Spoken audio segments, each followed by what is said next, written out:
நான் ஒன்ஸ் வந்து அந்த கிளைண்ட் கிட்ட கேட்டிருந்தேன், நீங்கள் வேறு யாராவது நீங்கள் பண்ணிக்கிறீங்களா அப்படின்னு நான் கேட்டேன். அப்போ வந்து அக்கா இல்லை நீங்கள் தான் வரணும்னு சொல்லியிருந்தாங்க. ஸோ அவங்களுக்காகவே நான் வந்து கண்டிப்பாக போகணும் அப்படிங்கிறதுனாலேயே நான் போயிட்டேன். போய் மேக்கப்லாம் முடிஞ்சுது. அண்ட் கிளைண்ட் ஹாப்பி, அவங்க அம்மா ஹாப்பி.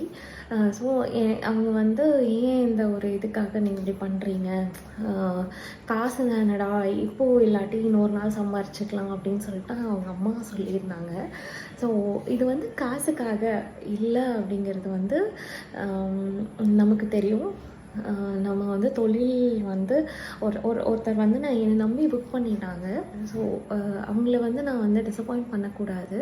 ஸோ அந்த 2 days வந்து என்னால் ஒன்றுமே பண்ண முடியாது, அட்மிட் ஆகிருந்தேன். ஸோ அதனால் அந்த டைமில் வந்து நான் போகலை. நான் மேக்கப் பண்ணி எப்படியோ அரேஞ்ச் பண்ணிட்டாங்க.